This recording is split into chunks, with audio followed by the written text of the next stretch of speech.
अगर आप भी चाहते हैं ट्रेवल म्यूजिक का वीडियो सबसे पहले आप तक पहुंचे तो लाल बटन को दबाकर चैनल को सब्सक्राइब जरूर करें और साथ में बेल आइकन को दबाना ना भूलें। डीजे विशाल ट्रेवल म्यूजिक।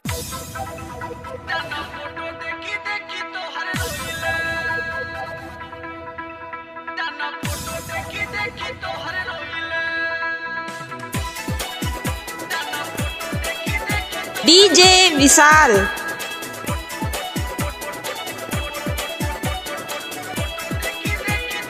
डीजे संदीप बाबू तिरकोलिया। भाई बारात तोहर होई जाए माला। डीजे विशाल ये बात सुनी सुनी सहलो न जाला।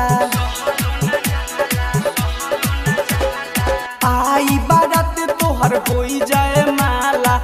ये बात सुनी सुनी सहलो न जाला। तोरा सिवा नहीं लौकी कोई रे। डीजे विशाल के धोइले जन फोटो देखी देखी तोहर रोइले। अपना लोरावा से अखिया के धोइले जन फोटो देखी देखी तोहर रोइले।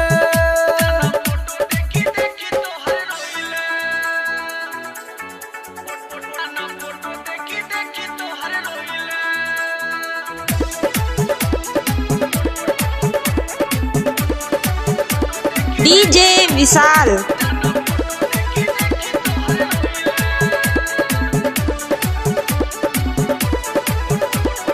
डीजे संदीप बाबू तिरकोलिया।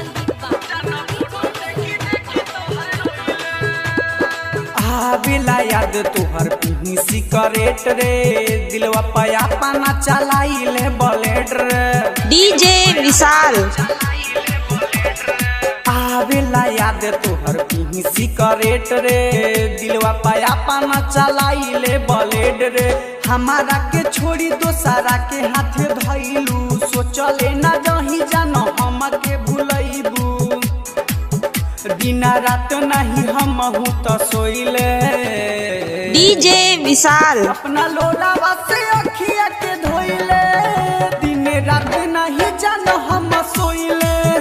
अपना लोलावा के अखिया से धोइले जान फोटो देखी देखी तोहर रोइले।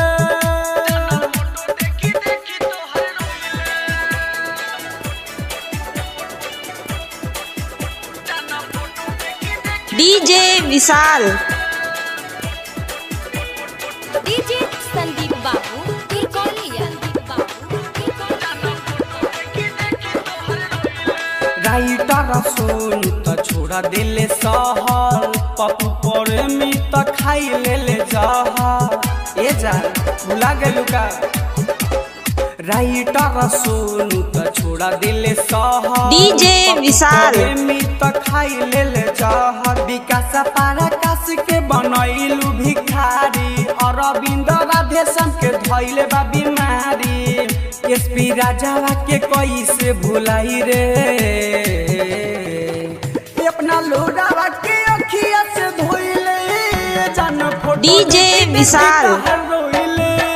अपना लोडावा के अखिया से धोइले जान फोटो देखी देखी तहर रोइले। आई बारात तोहर होई जाए माला। इहे बात सुनी सुनी सहलो न जाला। तोरा सिवा नहीं डीजे विशाल कोई रे। अपना लोरावा से अखिया के धोइले जान फोटो देखी देखी तोहर रोइले। अपना लोरावा से अखिया के धोइले जान फोटो देखी देखी तोहर रोइले। मुरारी रिकॉर्डिंग स्टूडियो डीजे विशाल मोतिहारी।